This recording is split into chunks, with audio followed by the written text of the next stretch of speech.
In San Jose, a 64-year-old Vietnamese woman was robbed and assaulted of 1K right before the Lunar New Year. Oakland has also stated that they saw a rise in attacks, assaults, and robberies right before the Lunar New Year as well. That same day, a Filipino man in New York was assaulted on the subway and had his face slashed. He had to go to the hospital. In San Francisco, an 84-year-old Thai man named Vicha was brutally thrown to the ground. He died. Mrs. Chang in New York, Queens, had a box of spoons thrown at her before being thrown to the ground. She had to go to the hospital and was there for about 4 hours getting 5 to 10 stitches. Those were only a few names, a few stories, a few people, a few families. There have been over 2,000 attacks since March of 2020. Increasingly xenophobic, racist, anti-Asian attacks. Most of these attacks have been against women, and most of these attacks, the victims were either pushed to the ground, spat on, and were usually blamed for COVID. Chinese people were the most targeted ethnic group. However, 60% of the victims of these attacks weren't even Chinese in the first place. California alone, 46% of all of the xenophobic, racist, anti-Asian attacks have come from California alone. That is fucking insanity to me. A lot of people have an idea of California. I had an idea of California before I moved here. When I moved here, I thought that everyone would eat In-N-Out at every street corner, and I thought that Disneyland was like all of California, and I thought that you could drive from San Francisco to LA. So that was my idea of California. I was also 7 years old. But anyways, everyone has ideas of California. A lot of the ideas that people have of California are stereotypical.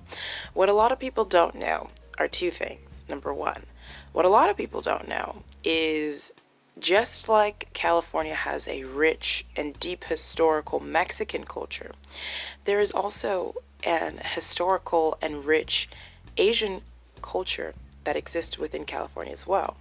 A lot of people don't know that there are entire communities and I'm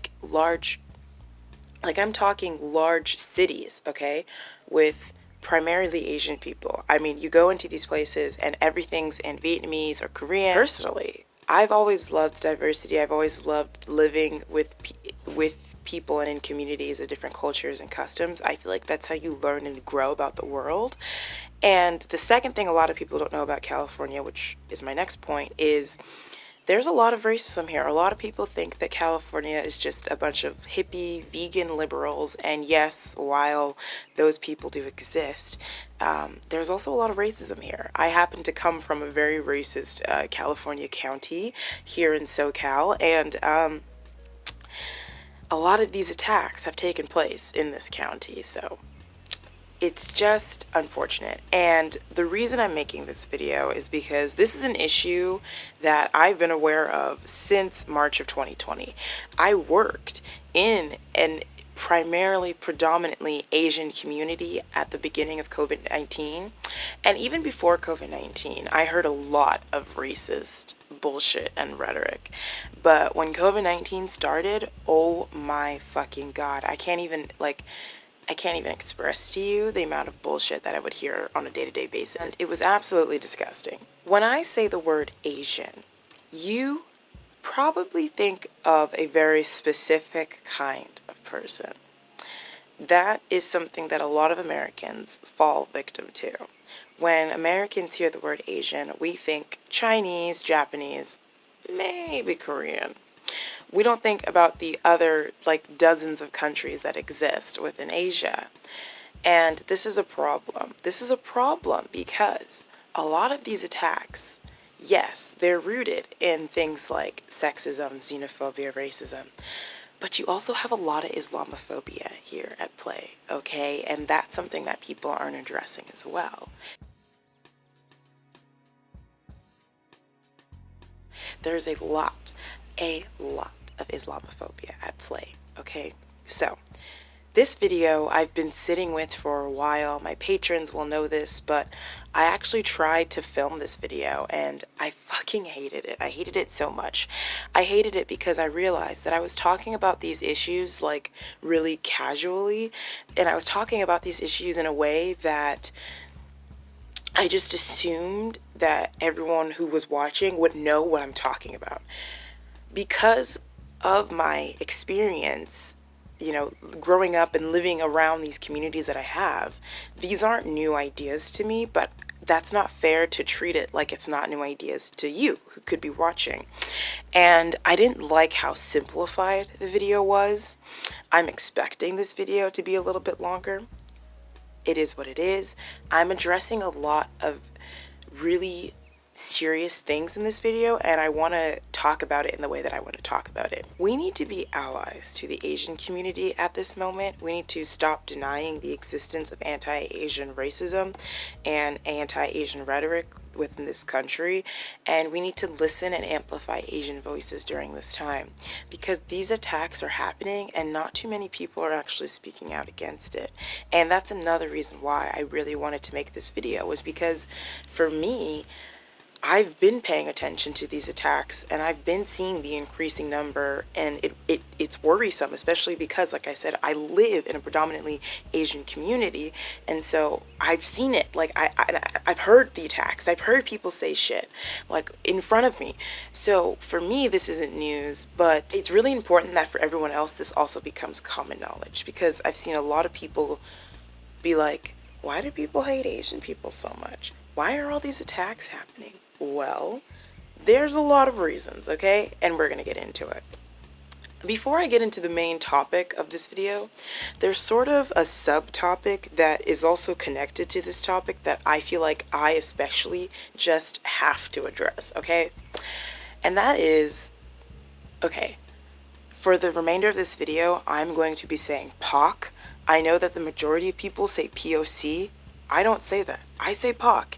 It makes more sense to me to say POC, so we're going to say it, okay? So, I want to talk about the POC solidarity myth, whether it is a myth, and I want to address this really quickly because this is something that I feel like has come up. Unfortunately, a lot of these attacks have been taken out by fucking black people, and it's fucking disgusting. Point blank, period. No ifs, ands, or buts. No semicolons. No furthermores. It's fucking disgusting. And I, as a black person, do not support that I don't support shit like that. In my perfect world, we would all be singing, holding hands, and eating vegan nachos, okay? But that's not the world we fucking live in, unfortunately. I cannot, like, as a black person, I have to address this issue because I just think it's unfortunate. The white man made sure to pit minorities against each other. I do believe in POC solidarity, but I also feel like, okay, I'm sorry. This is sort of an uncomfortable topic because it's sort of like a well-known secret, I feel like, in communities. Like, we don't talk about it, but we do. I don't know, but we're just going to address it real quick, okay? I feel like, as a black person and as someone who's lived in, like, diverse communities and as someone who's lived in, like, segregated, like, Asian or Latino communities, I've seen this myself, I've experienced it. I feel like we've been pitted against each other constantly, and especially with Asian people, which I'm going to be getting into. There's this whole, like, model minority myth, which is fucking bonkers and disgusting. I'm going to be getting into it. And what it's done is it's forced our communities to focus on our differences instead of our similarities. It's redirected our attention from white supremacy and racism, the real enemy of our people, to making each other the enemy of our people. I myself, as a black person, has definitely seen and witnessed a lot of anti-Asian racism within the black community. And as a black person, I have been followed in grocery stores by Asian people. I've had Asian people say really redonkulous things to me. And I'm not talking about, like, immigrants or Asian people who've never seen a dark-skinned black person. I'm talking about Asian people whose parents and grandparents lived here. They know what they're doing. There's no reason for it, okay? That being said, Did I take those experiences and go, all Asian people suck or fuck Asian people? No, I didn't. And what we're seeing now is we're seeing a lot of fighting between black people and Asian people, and it's getting really out of control. We need to, in our own communities, examine white supremacy. We focus on white supremacy from the angle of, you know, removing it from our society, and we focus our attention and our efforts on white people. But here's the thing, if we live in a white supremacist society, that means that even non-white people hold racist and white supremacist ideals. And this is really important, that in our own fucking communities, we take a look at our comrades, at our sisters and our brothers, and we say no to that kind of bullshit. It's tearing our communities apart. We need to grow together. We need to get together, organize, and work together. Asian people and black people are fucking powerful as shit. And if we stopped all this stupid fucking fighting and just banded together, I think we would be fucking unstoppable. Point blank, period. Okay. A lot of people also, and I've mentioned this about the vegan community, and I've mentioned this about the queer community. A lot of people will say things like, if this was Black Lives Matter, this would be getting so much more attention. There's really no need to tear down black people to bring up your movement. There's no need. As a black person, I will stand with you and fight with you for your justice. That's me. I'll do that because that's the person that I am. But the moment you feel the need to disrespect other people's movements to build up your own, you're discrediting your own movement and other people's within one swoop, and you're not really helping anyone. We need to band together. We need to stop the bullshit. We need to stop the fighting. I'm going to need black people to stop being racist towards Asian people, and I'm going to need Asian people to stop being racist towards black people. It's an uncomfortable topic, but we really need to start discussing, racism within our communities, dead ass. I really think it's just so much more effective for all of us to sit down, discuss our differences, get over them, and work together to dismantle white supremacy in our own communities. I want to address the model myth, the model minority myth. This is a term that's existed within our culture for a while. If you've never heard of it, it sort of encompasses, basically it's exactly what it sounds like. It's this idea that Asians are the model minority, that they're the perfect minority. And Asian people have sort of been used as a prop by white people to point in the faces of other minorities and go, look, they're successful. Why can't you be successful? They're not white, but they're cool and successful. Why aren't you doing good? So they use Asian people as a way to say, oh, it's not racism or white supremacy that's the issue. It's just your own people's laziness. And what is the model minority myth? What does that encompass? It's a lot of stereotypes that you're probably well aware of.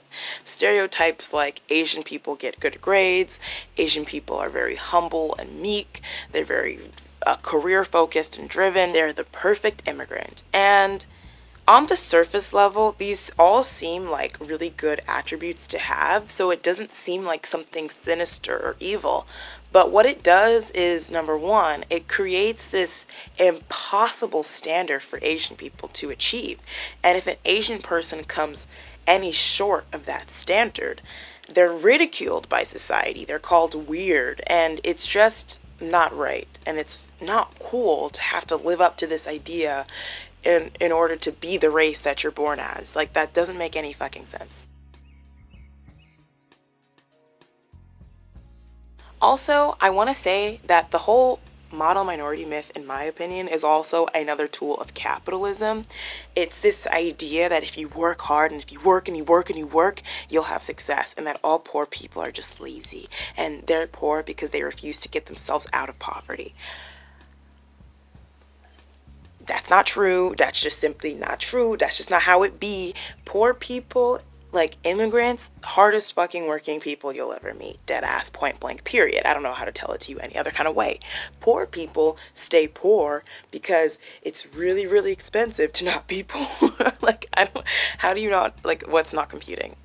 Sis, ma'am, dude, sir, this is the tea. This is what it is. I also feel like the model minority myth allows racism against Asian people to sort of exist, because people are like, well, Asian people are so successful that they can't really be discriminated against. And it's like,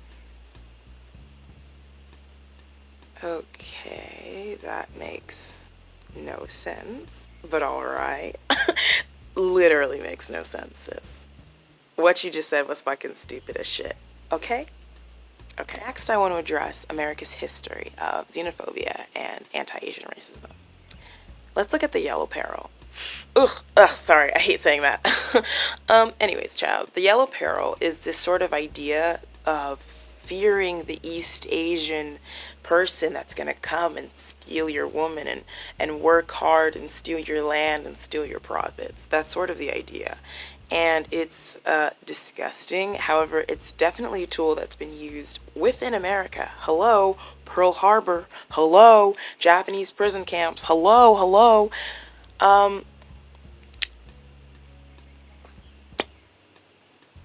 The Vietnam War. You know,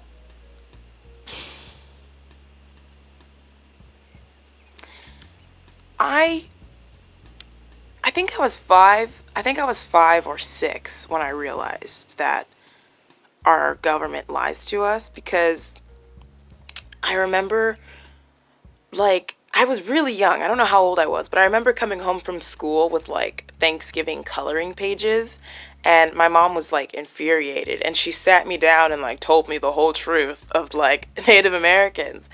And I was blown away, because I was like, well, at school we were told that they all sat down and ate together, like you know what I mean? And so it's not, I'm never like surprised when I find out a lie that we've been told, but I'm always just kind of like, wow, like, wow, we pretty much live in a really like borderline fascist government. Like, I'm sorry, we're being fed lies about our country to make us look better. And I bring this up because a lot of people don't even know what Japanese prison internment camps were. Basically, they were concentration camps. They were concentration camps. In my own hometown in California, there were literally prison camps for Japanese people. So, basically, after Pearl Harbor, a lot of people were growing fear against like Japanese people and Asian people in general, and so the government rounded up Japanese people and threw them in these prison camps. Doesn't that sound familiar? I don't know. I can't think of anything where we've ever taken people, an ethnic group, and thrown them into camps or cages. It's so weird. Jesus fucking Christ. And we're not even taught this. Like, I didn't learn about this until like high school. Also, the Vietnam War, a bunch of lies, a bunch of lies, a bunch of lies, a bunch of lies. Maybe one day I'll do a video on the Vietnam War. The Vietnam War has always been something that I thought was really stupid. Like, just learning about it, I was like, why were we fighting this? What's the point? And it always seemed like in school, when we would talk about it, it always seemed like we lost, but we were just too afraid to say that we lost. Like, I was always like confused about the Vietnam War. And lately, I've been learning more about it, and I'm just like, so everything's a lie. Everything is a lie. America has a long history of anti-Asian rhetoric and anti-Asian like fear, like literal fear, okay? And you look at like China and the way our media addresses China, and you even look at like Vietnam. I mean, we've been told so many lies about Vietnam. Like, it's actually crazy. Like, like American xenophobia makes literally no sense to me, because who gonna tell her? Who gonna tell her? Am I gonna have to tell her? If you're not Indigenous American, if you're not Native American, someone somewhere in your family came here.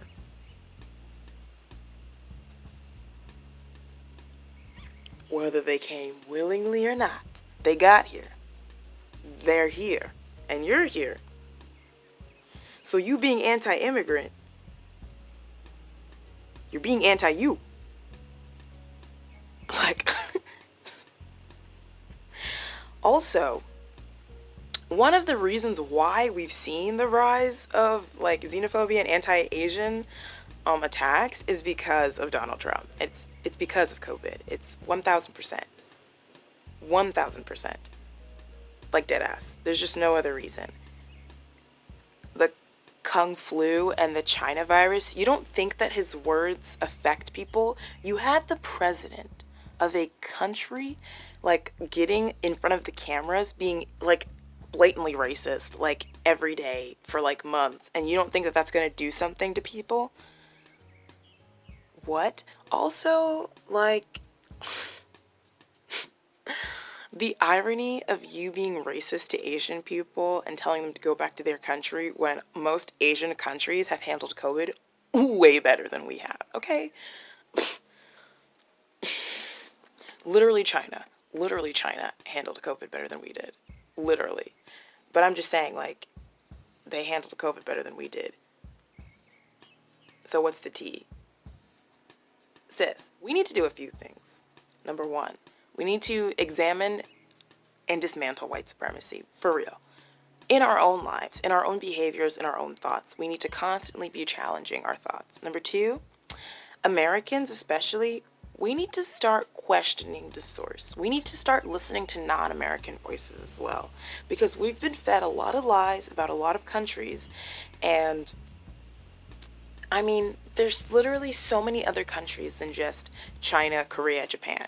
There's Cambodia, there's Malaysia, there's Myanmar, there's Magnolia, there's Mongolia, there's Vietnam, Taiwan, Thailand. You have all these countries, the Philippines, you have all these countries with all these people that live all sorts of unique individual lives. And we ignore those perspectives. We ignore those realities. And our ideas of things are so limited. Americans, we really are ignorant. And there's nothing wrong with being ignorant. Everyone is ignorant about something. What's wrong with ignorance is allowing your ignorance to fester. What's wrong with ignorance is allowing yourself to sit in your ignorance and never questioning or challenging your ignorance. That's where the sin comes in. That's where you're at fault. I just really want people to speak out more against this. I want people to take like anti-Asian rhetoric, and I want people to take xenophobia like more seriously. And I want people to just, instead of being so quick to deny things, like maybe just stop and like listen to people's experiences. Like, if you're not Asian, how would you notice like things that are going on in the Asian community? You don't. So you have to listen to these people. You have to listen to them explain their stories and their history and like what they're going through. You have to. It makes no sense to get all of your information about a community from a source that has no like footing in that community. That just makes no sense. And I'm hoping that Americans, we can become more educated this year, and that we can learn more like actual history than what we've been fed in like middle school and high school, you know what I mean?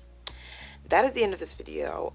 Let me know if there's anything I missed. Like I said, I've been sitting with this video for so long. I really struggled with how to film this video and how to talk about this issue, because I wanted to make sure that it was respectful, and I also wanted to like address like so many different topics like in a video. And I just want to say that if a lot of these words that I've used, if this is the first time you're hearing these words, please don't stop at this video. I'll link some more videos down below for you to watch, but please go watch and subscribe to like Asian creators and listen to them speak on these issues. This was just a little taste. This wasn't even the whole dish, okay? This was just un petit goût de quelque chose pour toi de commencer, okay? This is just something for you to begin with, okay? But you need to like go out and do more research, more reading, more education yourself, okay? I just want to make that clear. In other news, I'm really excited to announce that I have been working really hard on my Teespring store the past week. I pretty much went through and like removed a lot of my items from my store because I started to question like the ethicalness of the ethics, excuse me, of like the items, and I started to realize that some of the items in my store are made out of plastic or made out of like materials that I don't want to be used in production, you know? So pretty much everything on my store now is a part of the eco collection, like dead ass. Like, so I just for now have t-shirts, long sleeve shirts, and hoodies, and they're all made out of organic material, recycled material, and every time you purchase something, the company donates to an environmental organization, which is super cool. So if you guys are interested in my designs and you would like to support my channel, the link for my shop is down below. I've added some new designs. I've redone some designs, so please check it out down below if you would like to. Thank you so much for watching. As always, a huge thank you to my sponsors, which are my patrons and my YouTube members. If you would like to subscribe, that would be great. If you would like to leave a comment and like, that would also be great. But yeah, I'm gonna get going, and I will see y'all in the next one. Alrighty guys, bye.